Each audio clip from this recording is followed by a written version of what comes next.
Hello, it is April 2017 and I have been 3 years on hormones. So I started on Sustanon 250. I had an injection once every 4 weeks until they realised that my testosterone levels were too low, and I got moved to once every 3 weeks. 44 injections later, and I have been put onto Nebido. So I've had one injection of Nebido. I don't know my testosterone levels, like the peaks and the troughs from that. I have an injection next week, so I will be doing the blood test then. I watched my video for my first injection of testosterone, and I found it really difficult to watch. It's hard to see yourself speaking with such a high voice. Obviously no major physical changes at that, so I really was my female self right at the beginning of my journey, and it's nice to sort of have a moment to look back and see how far I've come. So within those 3 years, I've had chest surgery, I've had first, second and third stage of the lower surgery for the phalloplasty procedure. So it should really be done, except I do need a revision after the final stage with the implant going in. So all told, not a bad run of it whatsoever. So going back to Nebido, I only have to have that once every 3 months. So that's a huge tie taken away. It's 4 injections a year rather than 1 injection every 3 weeks. So I feel like I've got some of my life back. The responses on testosterone, obviously facial hair, it's beginning to growing at the sides here now. I don't know if you can see, but it is also coming through my top lip.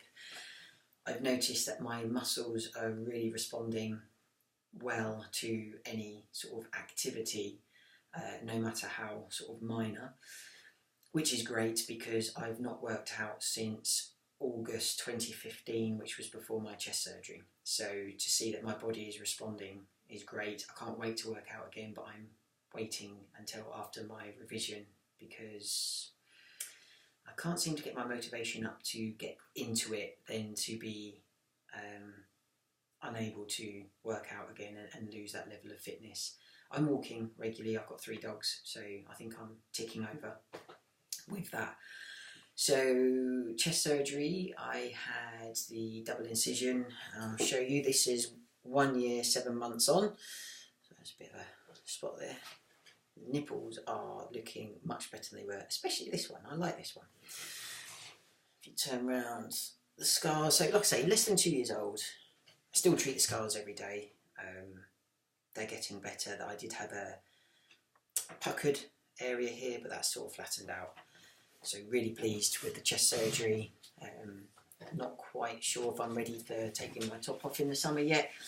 I'm not sure if people want to see it, but I have been swimming in the public swimming pools, and obviously I've been topless and it's not caused any problems, which is great. So my first stage lower surgery was 1 year, 3 months ago. So that was the arm scar. Again, I'm treating this every day. This was always the worst patch, so for the worst patch actually it's improving.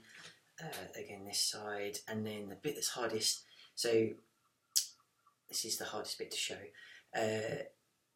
2 separate bits of skin that was taken from my buttocks to replace what they removed from me for the actual phallus. The join in the middle here, I don't know if you can see it, but the scar is actually quite thin compared to these around here. It did used to look like this, so I'm hoping this is what will happen all round. It's just going to take time. I had my second stage lower surgery, so that was hysterectomy, urethra hookup, sculpting of the glands, only 7 months ago, and then the implant, so the third and final stage, 2 to 3 months ago. So I'd say I'm still doing an awful lot of healing. I haven't got loads of sensation, but I am getting a lot more sensation. I do have a lump, which is why I need a revision. It's part of the implant that's poking out, and it's poking right under a scar, so that doesn't look very good, and at times it's very uncomfortable and painful. The implant itself works fine, I have used it for sex and it's fully functional, it operates as it should. I also use it to stand up and go to the toilet, although most of the time when I'm at home I sit down. I think that's more out of habit than anything else. And also I find it easier because the urethra is now longer than what it was when I was a female, and so you need to trace the urine out by just putting your hand underneath and helping it to flow through, otherwise urine gets stuck in the extended urethra and you can leak. So I was quite concerned about this, and I didn't want to leak when I was at work or out and about. So actually I used a baby sock and was able to put that over me, and particularly after the second stage, so you have your urethra hook up but you haven't had your implant yet. It also helped just to pad myself out a little bit. I haven't got a problem with my size, I'm very happy with the size that I am, but at that stage and without the implant you're a lot thinner, and you're not the size that you're going to be. So it was twofold sort of confidence and comfort, and a safety net just in case I did leak. So for anyone that is having that problem, go and have a look at the baby sock department. You'll find something that you think will fit you, and it is, I still wear it now. I would like to think that at some stage I won't, but it's also no hassle wearing it now either. So that's something I hadn't actually shared before. I wasn't ready to share, but now I feel that it is what it is. I've got an uncle who's in his 70s, and he said it's actually quite common as you get older as a male. In fact, I think it's anything from sort of 60 plus that you will start leaking. So I almost feel like I've got my solution ready for that stage in my life, which isn't just yet, I might add. So everything's going really well. Yeah, I think I'm just enjoying the changes, settling into the changes, settling into getting my life back after such a intense sort of, well, 18 months worth of surgeries, appointments, operations, doctor's appointments, going to the gender identity clinic, and it's all beginning to peter out now. So I'm on libido once every 3 months. I don't have to go to the GIC anymore. I've got one revision surgery hopefully left, and I can just carry on getting to be me, and sort of I'd like to put a bit of weight on, I'd like to work out a bit more. It's all there ready for me to go. So